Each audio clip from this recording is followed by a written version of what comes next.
নমস্কার, সবাইকে স্বাগত জানাই আর জানাই সুপ্রভাত। এখন সকাল 11টা মতো বাজে। আজ দুপুরে রান্নায় বানানো হবে সর্ষে পোস্ত দিয়ে মাছের ভাপা। চলুন বেশি দেরি না করে আজকের রান্নাটা শুরু করি। সর্ষে পোস্ত দিয়ে মাছের ভাপা বানানোর জন্য আমরা নিয়েছিলাম সিলভার কাপ মাছ। মাছটাকে আগে থেকে ভালো করে ধুয়ে নুন হলুদ মাখিয়ে কিছুক্ষণের জন্য রেখে দিয়েছিলাম। এরপর এর মধ্যে দিয়ে দেব বাড়ির ঘরোয়া মশলাগুলো: সর্ষে বাটা, পোস্ত বাটা, আদা রসুন বাটা, পেঁয়াজ বাটা, ধনে গুঁড়ো, জিরে গুঁড়ো, হলুদ গুঁড়ো, লঙ্কা গুঁড়ো, স্বাদ মতো নুন আর চিনি।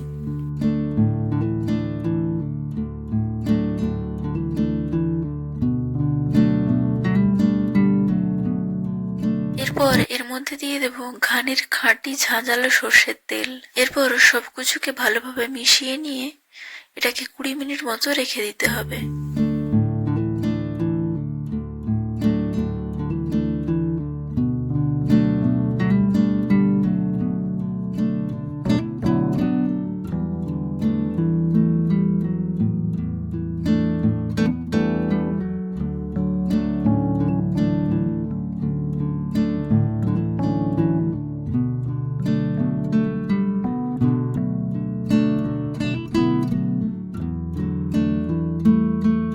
সব মাছগুলোকে একটা টিফিন বাক্সের মধ্যে ভরে নিয়েছি।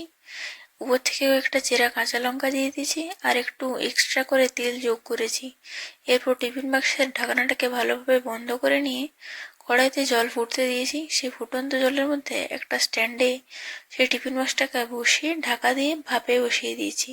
এখন এটা ভাপে আধ ঘন্টা 45 মিনিট মতো ভাপে এটা সিদ্ধ হবে।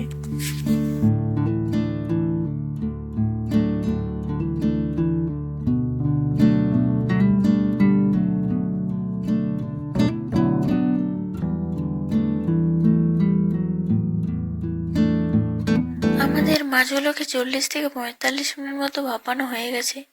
এরপর খুলে দেখার পালা যে এটা কতটা ভালোভাবে সিদ্ধ হয়েছে। মা এখন ঢাকনাটা খুলছে, দেখি কেমন সিদ্ধ হয়েছে।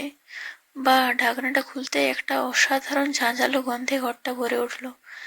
দেখে তো একদম সুন্দর লাগছে, সমস্ত কিছু মনে হচ্ছে সুন্দরভাবে সিদ্ধ হয়েছে, রান্নাটাও ভালোভাবেই মনে হচ্ছে হয়েছে। এরপর খেয়ে দেখার পালা।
আমি শীতের দুপুরবেলা রোদে খেতে বসেছি গরম গরম সর্ষে পোস্ত ভাপা আর গরম গরম ভাত নিয়ে।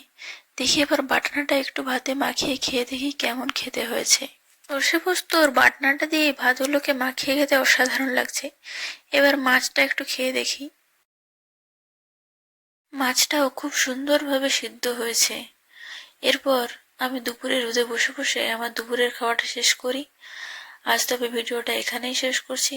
আবার কোনোদিন দেখা হবে নতুন কোনো একটি ভিডিওতে, নতুন কোনো একটি রান্নার সাথে। ততক্ষণ সবাই ভালো থাকবেন। ধন্যবাদ।